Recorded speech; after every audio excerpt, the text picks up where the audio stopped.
Bem, vamos estudar hoje sobre a penúltima igreja aqui do Apocalipse, né? Das 7 igrejas, esta é a sexta igreja, a sexta carta de Jesus, que é carta à igreja em Filadélfia. E foi assim muito interessante fazer um estudo sobre essa igreja, porque ali pelo Google, você buscando ali algumas informações, algumas fotos, enfim, você vê ali que existe uma comunidade cristã, né? A informação de uma comunidade cristã a despeito de que haja sinagoga, né? Por causa da presença dos muçulmanos, né? Tem mesquitas, mas a presença cristã ela nunca se afastou dessa cidade, da cidade de Filadélfia. Então, um ponto assim muito interessante é que essa cidade de Filadélfia ela recebeu esse nome por causa de um amor de um irmão para com o outro. Né? Na história diz que Eumenes II, que era irmão do rei de Pérgamo. Eumenes II, irmão do rei de Pérgamo. E o rei de Pérgamo era Átalo II. Então você vê que tudo era segundo, né? Com esses irmãos aí. Então Eumenes II, ele funda essa cidade e por causa do seu irmão Átalo, né? Ele coloca o nome da cidade de Filadelfo, ou Filadélfia. Por quê? Porque Átalo, né, o irmão de Eumenes, ele era chamado de Filadelfo. Era como se ele se encontrasse, né, numa linguagem bem atual, e aí Eumenes encontrasse Átalo e dissesse: "Fala, meu querido Filadelfo", né, que significa o quê? Né, Filadelfo, Filadélfia.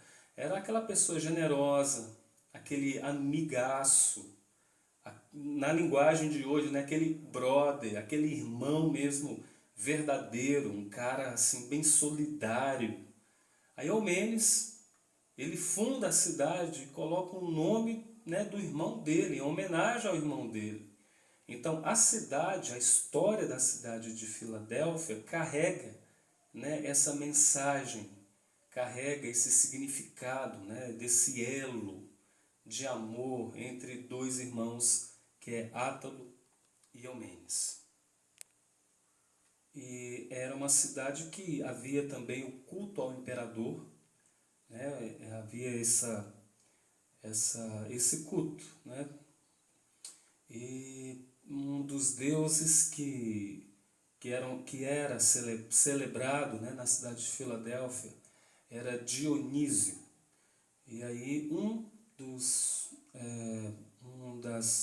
uma das características desse deus, né, grego-romano, Dionísio, é que ele era o deus do vinho, com um certo poder de fertilidade. Então eles cultuavam esse deus, né, Dionísio. Eu tenho até um professor que se chama Dionísio, né, meu professor de psicanálise. Mas ok, vamos ao texto, né? Capítulo 3. Ao anjo da igreja em Filadélfia, escreve: estas coisas diz o santo, o verdadeiro, aquele que tem a chave de Davi, que abre e ninguém fechará, e que fecha e ninguém abre. Conheço as tuas obras. Você vê que todas as igrejas ele diz isso: eu conheço as tuas obras. Eis que tenho posto diante de ti uma porta aberta, a qual ninguém pode fechar, que tens pouca força. Entretanto, guardaste a minha palavra e não negaste o meu nome. Você vê que o que importa mesmo para Jesus, o que importa mesmo para o Cristo, não é se você demonstra aptidões, força, né? Mas conquanto que a palavra ela seja guardada e que o nome não seja negado. Acho que nós já falamos um pouco sobre isso. Mas dando prosseguimento. Eis que farei que alguns dos que são da sinagoga de Satanás, veja que sinagoga de Satanás está aqui também, em Filadélfia. Desses que a si mesmos se declaram judeus, olha só, uma repetição praticamente, e não são, mas mentem. Eis que os farei vir e prostrar-se-ão aos teus pés, e conhecer que eu te amei, porque guardaste a palavra da minha perseverança. Também eu te guardarei da hora da provação que há de vir sobre o mundo inteiro, para experimentar os que habitam sobre a terra. Venho sem demora, conserva o que tens, para que ninguém tome a tua coroa. Ao vencedor, falo-ei coluna do santuário do meu Deus, e daí jamais sairá. Gravarei também sobre ele o nome do meu Deus, o nome da cidade do meu Deus, a nova Jerusalém que desce do céu, vinda da parte do meu Deus, e o meu novo nome. Olha só, que mistério lindo, né? Quem tem ouvidos, ouça o que o Espírito diz às igrejas. Então Jesus aqui está dizendo que ele é o santo, é assim que ele se apresenta. Quem está falando com vocês aqui? Minha mensagem ao anjo da igreja e a igreja como um todo, né? É o santo. Eu sou o santo. E a gente sabe que santidade para nós que somos cristãos, que somos discípulos de Jesus, nós somos chamados para sermos santos. E a palavra santo, kadosh, né, que significa que é você se tornar separado. Você é separado, então você é santificado. Em Cristo você é santo. E aqui ele está colocando, olha, quem está falando com vocês aqui é o santo. Eu não posso pensar de outra maneira, se não for Jesus dizendo, olha, eu sou o absolutamente outro. Eu sou o absolutamente santo. Não há ninguém igual a mim. Não há ninguém que se assemelhe a mim. Não há ninguém que seja santo, não é? Cristo não tem santidade, ele é a santidade. Ele é o santo. Por isso, João, no capítulo 1, ele vê o santo e ele fica extasiado, né? Perplexo com aquilo que ele vê. Ele tem que achar palavras para descrever aquilo que ele vê. Mas ele está vendo Jesus, o santo. Ele se vira e vê o Cordeiro.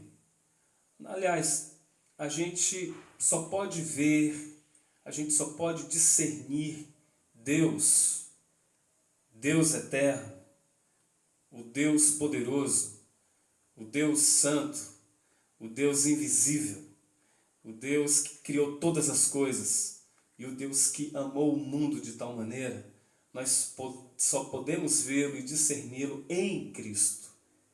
Somente em Jesus Cristo. E digo com toda certeza, fora dele, de Jesus, de Cristo, é absolutamente impossível. É impossível. Porque eu não posso discernir Deus de uma outra maneira, através de outros meios, de outras vias, por outras vias. Eu não vou encontrar de fato Deus. Eu vou encontrar uma caricatura de Deus, um plágio de Deus. Mas Deus mesmo só é encontrado, revelado, discernido, visto em Jesus. Então Deus se revela em Cristo, né? Então, em Cristo eu vou discernir Deus. Então, o que nós vemos aqui é uma revelação de quem Ele é, santo. E você vê que uma coisa linda, porque o mistério da Trindade está aqui, porque só Deus é santo. E Jesus, quando Ele se apresenta, Ele diz aqui, quem está falando é o santo. Então você vê que as coisas, que é uma linguagem que funde, né? E você, quando ouve falar de um, pensa no outro. Quando você pensa no outro, pensa no Pai, no Filho, no Espírito. Enfim, é o santo. E a gente se encontra com esse santo e essa santidade de Deus, primeira coisa, vem para nos confrontar, vem para nos trazer conhecimento acerca de nós mesmos. Até acerca da nossa pecaminosidade. Aliás, quando eu me deparo com um santo, eu vejo quão pecador eu sou, né? Quão inapto eu sou.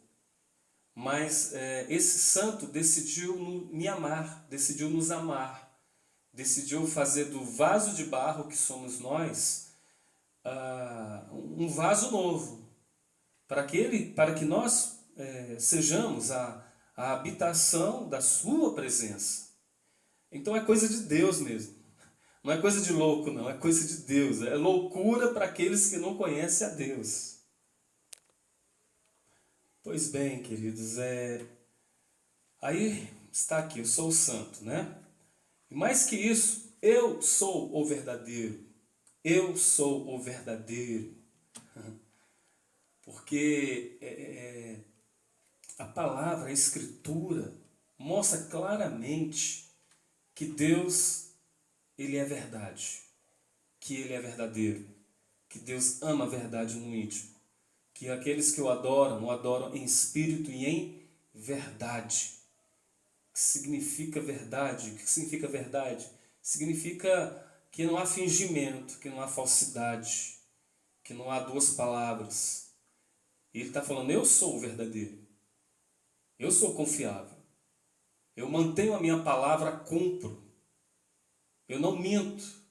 E ele deixou claro que o pai da mentira é o diabo, é Satanás.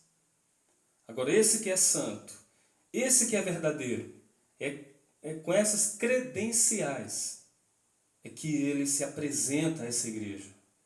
Isso tem muito a ver conosco, porque a gente pensa que quando Jesus fala dele, a gente acha lindo. Nossa, Jesus é santo, Jesus é verdadeiro, Jesus é isso, Jesus é aquilo. A gente esquece que aquilo que Jesus fala acerca de si, Jesus, é a referência da nossa maneira de viver aqui na terra.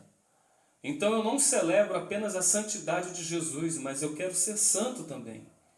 Eu não apenas glorifico a verdade que procede da boca de Deus como a verdade em essência que Ele é.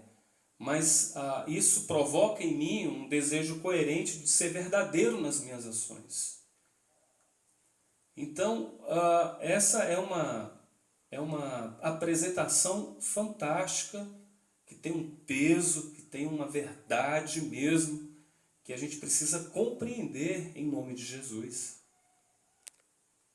E aí Jesus vai dizendo, olha, sou santo, sou verdadeiro e eu tenho a chave de Davi.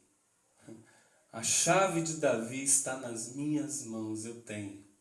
Mas veja só, essa chave de Davi não é a chave da vitória, da prosperidade. Vem aqui no culto para receber a sua chave da bênção, a sua chave para abrir as portas, enfim, etc. Uma coisa meio assim, bem mística, uma coisa que não tem nada a ver, né, com de fato, a proposta de Jesus. Né?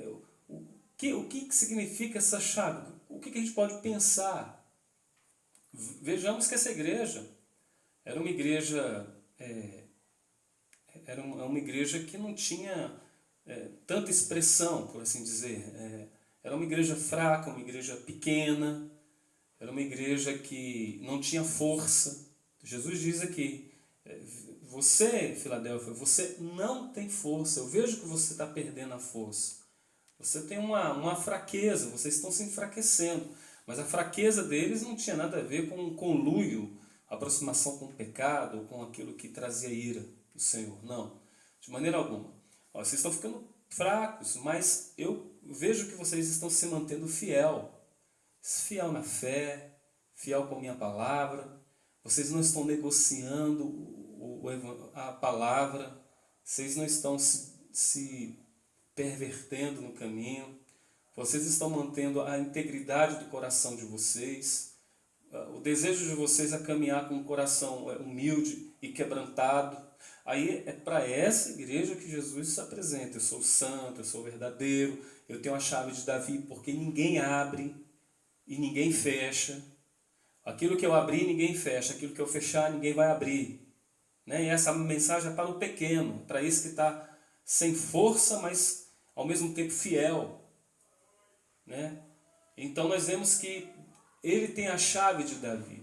Eu convidaria você a fazer o seguinte, a você abrir no livro do profeta Isaías, no capítulo 22, versículo 22. Porque é exatamente em Isaías capítulo 22, versículo 22, que você vai ver uma palavra do profeta Isaías em relação a dois homens que se chamam Eliaquim e Sebna. Eliaquim e Sebna.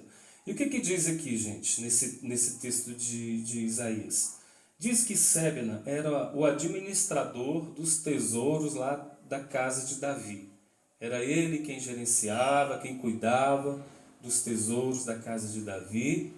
Só que esse camarada, esse Sebna, ele manipulava, sabe, os bens da casa de Deus de modo irresponsável. Era um tesoureiro que usava de maneira irresponsável, de maneira não digna, né? Ele não era fidedigno, não era confiável ele. Então ele começou a manipular os tesouros, os bens da casa de Deus, né? Naquele contexto. Aí Deus diz, olha, eu vou levantar, né? Deus diz através do profeta, eu vou levantar agora outra pessoa. Eu vou levantar um homem que vai fazer a minha vontade. O nome dele é Eliaquim. Ele vai cuidar desses tesouros de maneira responsável diante de mim. Ele vai me agradar. E eu vou lhe dar a chave de Davi. Olha a expressão, eu vou lhe dar a chave de Davi. Então, eu penso que não há outro entendimento, isto é, essa expressão não vem de nenhum outro lugar, senão de Isaías 22, 22. Então, é a chave, eu vou dar para vocês a chave de Davi. Vocês serão pessoas que terão o poder de abrir, de fechar, né? Eu sou o que tem a chave de Davi. Eu sou o que tem. Na verdade, ele não disse que ia dar, né? Ele disse que me corrigindo aqui no texto.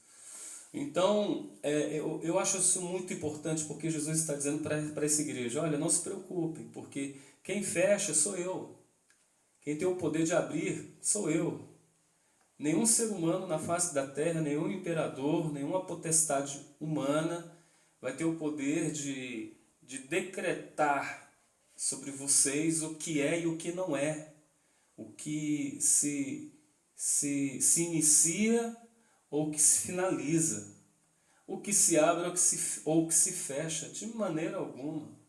Ele está dizendo, a chave de Davi, desse que pode, que controla, desse que distribui graciosamente, desse que organiza todas as coisas, sou eu. Então a vida de vocês parece estar uma bagunça, mas eu posso organizar. Né? Eliaquim parece que se tornou uma figura simbólica do Cristo que veio para tirar a bagunça, para tirar a desorganização, para tirar esse que estava manipulando os bens de Deus e dizer, opa, peraí, não é assim, não é desse jeito, eu vou organizar, eu vou dar um novo olhar, uma nova perspectiva para aquilo que é do reino, para aquilo que é de Deus. Então, essa coisa da chave de Davi é tão importante nós entendermos para que a gente possa saber exatamente o poder do próprio Deus, do próprio Cristo, em relação à sua igreja, em relação às nossas vidas, em relação ao seu corpo, em relação aos seus filhos. Né? Eu tenho a chave, é como se Jesus dissesse, eu tenho a chave do reino. Eu abro, ninguém fecha, eu fecho, ninguém abre. Eu sou Deus e sou todo-poderoso. Ninguém pode fazer e achando que vai ser maior do que o meu poder, porque não tem como. Então, de uma maneira muito simples, penso eu, de uma maneira clara, sem muitas viagens, para mim esse é o significado. Aí o versículo 8 diz, eu conheço as tuas obras, né? E aí ele diz, eis que tenho posto diante de ti uma porta, a qual ninguém pode fechar, né? ou a qual homem nenhum pode fechar. Que tens pouca força, entretanto guardaste a minha palavra e não negaste o meu nome. Então, gente, essas coisas que Jesus diz a eles, quando afirma que os conhece, né, conhece as obras deles, ele não diz nada sobre nenhuma obra deles. Como disse acerca de Éfeso: olha, Éfeso, eu conheço tuas obras, o teu labor, os teus trabalhos, a tua perseverança, mas você deixou o teu primeiro amor, você abandonou. Mas aqui, gente, ele não diz nada, ele só diz: eu conheço as tuas obras. Aí ele diz, continua: você é fraco, é pequeno, não tem poder, mas eu conheço você, eu te sei, eu te conheço, eu te discerno, eu sei do que você é constituído. Sei da tua pouca força, Filadélfia, mas você guardou a minha palavra, você não nega meu nome. Porque às vezes a nossa intenção é fazer, é trabalhar, é mostrar obras, tudo isso. E às vezes a gente não percebe que no meio desse processo de tanto trabalho, realizar, fazer, o nome de Cristo, o nome de Jesus, ele é esquecido. Talvez foi isso que aconteceu com a igreja mesmo de Éfeso. Às vezes até fazendo, até realizando, enfim, na atividade ministerial a gente nega o nome, né? Então, a gente realiza, né? Mas do lado de dentro da gente não está sendo realizado nada. Tentamos, aliás, até jogar para fora, né? Realizar para fora aquilo que não estamos conseguindo permitir ou deixar fazer-se dentro da gente. Então Jesus diz: você tem pouca força, apesar de pequeno, mas eu abri para você uma porta, porque tem uma chave de Davi. Eu abri essa porta. Todo mundo achava que uma porta não se abriria diante das circunstâncias, diante das lutas, diante da tribulação, diante do que vocês estão enfrentando, diante da pequenez da força de vocês. Todo mundo poderia olhar e dizer: não tem escape, não tem saída, não tem outro caminho, não existe porta. Mas Jesus diz: eu tenho a chave de Davi. E por causa da postura de vocês, da fidelidade de vocês, eu abri para vocês uma porta. Tem uma porta aberta. Então, gente, eu acho isso importantíssimo, Jesus dizer isso. Eis que eu pus adiante de ti uma porta aberta, a qual ninguém pode fechar, porque ele abriu. Agora, é interessante como essa porta que Deus abriu, ninguém vê. Ninguém viu, né? Ninguém viu que essa porta estava aberta, que porta era aquela. Porque quando Deus abre uma porta, sempre temos uma história mirabolante para contar. Sempre quando Deus abre uma porta, a gente quer fazer da porta um grande testemunho, uma grande história. Às vezes eu me pergunto: é para glorificar o nome do Senhor mesmo? Ou é para a gente, parece assim, engrandecer a nossa espiritualidade, a nossa vida? Eu creio que determinados testemunhos, eu acredito que determinados testemunhos, falas, enriquecem, edificam a vida de muitas pessoas. Geralmente, a motivação que está por detrás de muitos não é para edificar, enriquecer o próximo, glorificar o Senhor, mas parece que você exalta a sua espiritualidade a tal ponto que, né, parece que aquela porta se abriu porque você é é o cara de Deus, né? Enfim, eu digo assim porque eu já vi algumas pessoas, assim, eu não gosto de tecer nenhum critério, assim, um julgamento, sabe? Mas algumas coisas falam muito alto e fica bem visíveis, você percebe. Então, a porta, o Senhor abriu para aquela igreja de Filadélfia. E essa porta era justamente essa porta para que essa igreja caminhasse de uma maneira perseverante, em fraqueza para sempre. Em fraqueza, mas com uma certeza: que eles estariam sobre a graça de Deus, realizando o poder de Deus enquanto eles caminhassem. Para mim isso é lindo. Jesus não diz, eu vou dar força para vocês. Não, eu abri uma porta. E que mesmo fracos, vocês podem caminhar em fraqueza, mas a fraqueza de vocês estará sob a minha graça. E vocês vão realizar a minha vontade, o poder de Deus, enquanto vocês existirem, enquanto vocês caminharem. A gente não sabe nem que poder é esse, de onde vem, como acontece, mas o que a gente sabe é que Jesus tem as palavras de vida eterna. Então, Filadélfia, igreja pequena, uma porta aberta, pouca força, mas guardou a palavra, não negou a fé, não negou o nome de Jesus. Então, para essa igreja, a minha graça basta. O poder de Deus se aperfeiçoando na vida dos irmãos da igreja de Filadélfia. Aí, Jesus diz que vem com umas mensagens, umas promessas lindas, né? Jesus vem dizendo tanta coisa para essa igreja que eu vou olhar aqui com todo carinho para essa promessa, porque veja bem que essa é uma igreja que também não recebe a repreensão de Jesus. Tenho, porém, contra ti. Veja que não existe aqui na igreja de Filadélfia essa repreensão. Então, é uma igreja amada, uma igreja querida, todas as igrejas foram, mas essa aqui também não recebe a repreensão. Vocês percebem aqui no verso 8, quando ele diz, eu vou fazer com que muitos desses que são sinagoga de Satanás, que se dizem judeus e não são, mas mentem, eles mesmos venham, né? Parar um pouquinho aqui só para eu pensar. Você vê como é que a gente consegue falsear a identidade, falsear a vida. Mais uma vez Jesus encontra judeus que tem cara de judeu, tem sangue de judeu, de DNA lá de Abraão, tem todos os ritos, todos os signos, todo o comportamento, toda a vestimenta. Você olha para o cara de cara e fala, é judeu. Mas Jesus diz, olha, não são, eles mentem, é fachada. Né? E eles vão se prostrar diante de vocês, vão reconhecer que eu amo vocês, que eu amei vocês.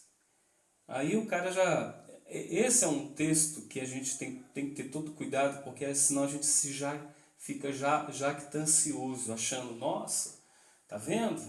Não fala mal de mim não, porque o meu Deus é poderoso e vai fazer você se humilhar diante de mim, vai se prostrar diante de mim, de uma maneira jactanciosa. Na verdade, eu penso que todo cristão, mesmo que tenha uns inimigos aí, o vizinho, os familiares, o que Jesus nos diz é, orai pelo aquele que vos persegue. Então, quando alguém diz que nesse momento aqui, né, naquilo que nós estamos lendo, quando eu vejo essa expressão e vindo da boca de Jesus, então eu tenho que ter toda a consciência de que vai ser uma coisa vai ser de uma maneira muito justa. Não é para me jactanciar, não é para eu me engrandecer, não é para eu apontar o dedo para a pessoa e dizer, tá vendo, foi mexer comigo. Não, pelo contrário, quando vem de Jesus, ele é justo, ele mostra a verdade, ele clareia a falsidade, ele faz que aqueles que estão mentindo, que não são, passarem vergonha diante da sua própria mentira. Né? Porque esses aqui são judeus segundo a carne, mas eles não são de fato segundo o coração. Então, isso não é um pretexto para a gente sair odiando as pessoas. Não, de maneira alguma. A gente ora pelos inimigos, a gente coloca-os nas mãos do Senhor, e o Senhor mesmo toma a liberdade de executar o seu juízo, a sua vontade soberana sobre esses. Vocês entenderam? Aí o versículo 11 aqui diz que ele vem sem demora, vem sem demora. Conserva o que tens para que ninguém tome a tua coroa. Então ele vem sem demora. É um estado existencial também, viu gente? Não é apenas a segunda volta de Jesus, todo olho verá, tal, arrebatamento, aquela coisa toda. Não, é um voltar para agora. Ele pode vir para mim hoje, caso eu não me arrependa, caso eu não mude os meus caminhos. Ele vem como ladrão à noite. Eu posso achar que ele não vem e de repente eu bato de frente com a rocha, que é ele. Conserva o que você tem e ninguém tome a tua coroa. Essa coroa, se vocês lerem ou assistirem filmes assim, né, de Roma ou da própria vida de Jesus. Aliás, tem até Ben-Hur, né? Tem um ótimo filme chamado Ben-Hur, que também tem as corridas de cavalo. E, enfim, todos os vencedores recebiam as suas coroas, são os vencedores. Jesus está dizendo, vocês já são vencedores. Não deixa que a coroa de vocês se percam, que vocês se entreguem à fraqueza. Pelo contrário, vocês são vencedores, a coroa de vocês está guardada e nada e nem ninguém poderá tirar a coroa de vocês. Então não perca a coroa de vocês. Conserva o que vocês têm. Conservem. E o Senhor, enfim, aqui, conserva, tome a tua coroa. Ao vencedor faloei, coluna do santuário do meu Deus, e daí jamais sairá. Gravarei também sobre ele o nome do meu Deus, farei coluna do santuário do meu Deus. Eu fico pensando no que determinadas coisas, palavras, significados e mistérios podem significar. A gente pode chegar perto, né? É que nem a última carta a gente leu, quando Jesus disse para a igreja que assim como ele recebeu a estrela de Davi do pai dele, ele também nos entregaria. A estrela de Davi não, a estrela da manhã. E aí a gente pensa, mas eu não vi o pai entregando a Jesus a estrela da manhã. O que é a estrela da manhã? Eu humildemente digo, não sei. E ao mesmo tempo digo, eu recebo. Eu quero. Eu sei que ele recebeu, eu posso confiar. E aqui Jesus está dizendo também, olha, eu vou fazer de você coluna do santuário. O que é coluna, gente? Não é aquilo que dá suporte, não é aquilo que dá, que sustenta, que não permite o desabar. É isso, ele está dizendo, vocês serão esses suportes, essas colunas. Vocês ficarão em pé, irremovíveis. Vocês estarão firmes. E o que vai acontecer? Né? Daí jamais sairá, isto é, vocês ficarão ali seguros na mão do Senhor, Deus segurando vocês, não permitindo que vocês se abalem. E gravarei também sobre ele o nome do meu Deus. Vai estampar, vai tatuar, vai imprimir o nome de Deus, o nome da cidade do meu Deus, a nova Jerusalém, que desce dos céus. Eu não sei como é que é essa cidade, eu não tenho a menor ideia de como ela é de fato. Não sei que nome é esse, o nome da cidade, o nome do meu Deus. E também um novo nome dele, de Jesus. Vai receber identificação, vai receber do Senhor certeza, vai receber do Senhor esse significado importante de filiação. Eu tenho o nome do meu Deus, eu tenho o nome da cidade do meu Deus, eu tenho o novo nome do meu Deus. Está em mim, me pertence. Eu vou marcar, eu vou gravar, eu vou esculpir, eu vou ferir com docilidade eterna a vida de vocês, o coração de vocês com o nome de Deus. Gente, isso é o que Jung, né? Carl Gustav Jung disse, é a individuação, só que isso aqui é uma individuação muito profunda, é um mergulho no mistério, é um galardão inexplicável. São esses que são filhos do Cordeiro, da ressurreição, da vida eterna. São esses que recebem essa palavra. Filadélfia, é isso que eu tenho para vocês. E eu tenho certeza que quando eles ouviram essa palavra, eles foram realimentados, energizados, postos em pé para fazer a obra do Senhor, para não desistir e continuar até o fim. Bem-aventurados aqueles que têm ouvidos para ouvir o que o Espírito diz às igrejas. Amém.